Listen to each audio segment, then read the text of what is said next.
It's Friday, Friday. Okay. Oh, hi. I, I, I, uh, I can explain this. Today we're talking about Twitch streamer Shelbo99 being fished into thinking he was engaged to my wife, I mean Pokimane. A new report shows that poverty in New York City is at the highest levels it's seen since 2017. And Super Bowl reporter Adan Manzano was found unresponsive in his hotel room on February 5th during Super Bowl week. All in this end of the week episode of... But like always, if you're new here, don't be afraid to smash that subscribe button. Don't ever be left out of the loop. You won't because you're a bitch. Twitch streamer Shelbo99 has claimed he is engaged to Pokimane, despite strong indications that he has been catfished. He reportedly spent thousands of dollars on a supposed relationship with someone using a fake Pokimane account. Shelbo99, once featured on OTK's top streamer show, is now convinced he's engaged to one of Twitch's biggest stars, yet he's never met her, doesn't know where she lives, and has only spoken to an account called Pokimane LOL1. Also, she's my wife, and here's proof. So, everything about the situation screams scam, but unfortunately, he's all in. Over the course of several months, he sent thousands of dollars to this fake account, including $1,500 for a supposed secret link so he could directly talk to her, and upwards of $4,000 more after that. Now, it is easy to wonder how could somebody fall for a scam like this, but online fraud thrives on emotional manipulation. Once someone is convinced they're in a relationship, they become more willing to overlook the red flags. Scammers exploit people's hope and trust, leading their victims deeper into the deception.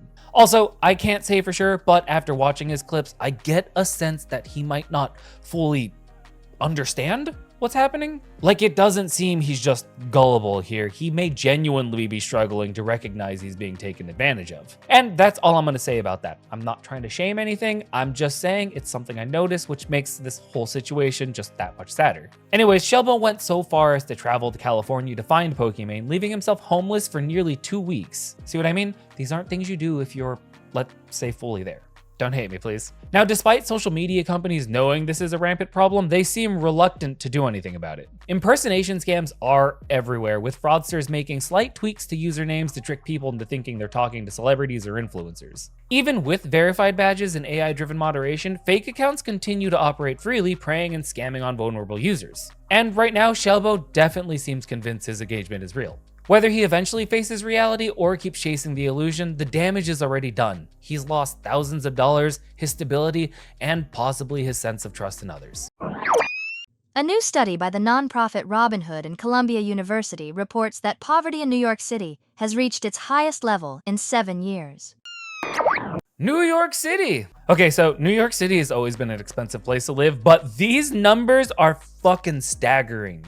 1 in 4 residents in poverty. That's nearly 2 million people struggling to cover basic needs in one of the wealthiest cities in the world. Even more, nearly half the city's population is classified as low income, meaning they're teetering on the edge of financial hardship. Yeah, I can relate to that. The report confirms what many have felt firsthand. Everyday essentials, we're talking food, housing, transportation, are rising faster than general inflation. While the conversation about inflation has shifted towards optimism, many New Yorkers are still feeling the squeeze. Again, I can relate. The Bronx in particular are being hit hard, with food pantry demands tripling since the dark times. If people can't afford their groceries, how can they be expected to afford rent or childcare? Because as of January of this year, the median rent in Manhattan reached $4,530 per month, marking a 5% increase over the previous year. And of course, the surge isn't just limited to places like Manhattan. Across New York City, the average rent stands at about $3,800 per month, significantly higher than the national average of $1,600. Also, where are these cheap apartments? Because that just sounds really low and not right, but did you guys see that double chin? Ugh. Such exorbitant housing costs consume a substantial portion of residents' income, leaving little room for other necessities. The financial strain is further exacerbated by income disparity. The median salary in New York City is approximately $74,000 per year, with 80% of those salaries ranging between $34,000 and $170,000. While these figures might seem adequate, they often fall short when you consider the city's high cost of living. Damn millennials in your Starbucks. To put it in perspective, let's consider a household earning the median income of about $74,000 annually, or roughly $6,000-ish per month before taxes. With an average city rent of roughly $3,800 to $3,900, you would be consuming about 63% of their gross annual income, far exceeding the 30% benchmark that financial advisors typically recommend for housing expenses. Residents are dealing with rising costs across the board, from Metro card fares to basic groceries, intensifying that daily struggle to make ends meet. The study emphasized the importance of supplemental nutrition assistance, housing vouchers, and affordable childcare as critical measures to alleviate the financial burdens of low-income families. I know I say this a lot, but no shit. Without immediate and sustainable intervention, the affordability gap in New York City will likely only continue to widen, pushing more residents into precarious living situations. In a city renowned for its opportunity and vibrance, the stark reality is that a significant portion of its populace are struggling to survive. Telemundo Kansas reporter Adan Manzano was found dead in his New Orleans hotel room on February 5th during Super Bowl week. A preliminary toxicology report found a sedative often used in crimes in his system. Last on today's docket, we have Adan Manzano, who was in New Orleans to cover the Super Bowl, but sadly was found dead in his hotel room. The preliminary toxicology report found a drug frequently used in drink spiking crimes. Benzodiazepine was in his system. Police also recovered Xanax, that would be the benzodiazepine, from the home of Danetta Colbert, the last person seen with him. Reportedly, Colbert has a history of drugging and robbing men in hotel rooms, so image isn't on her side right now.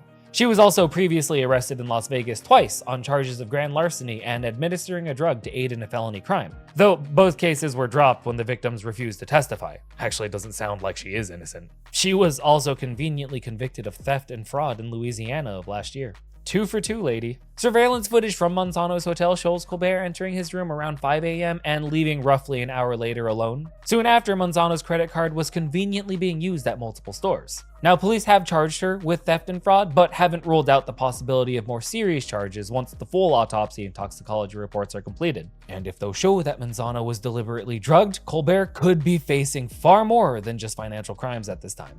And on that piece of news, I'm gonna call it.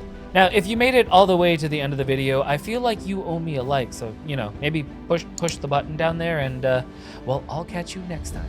Bye!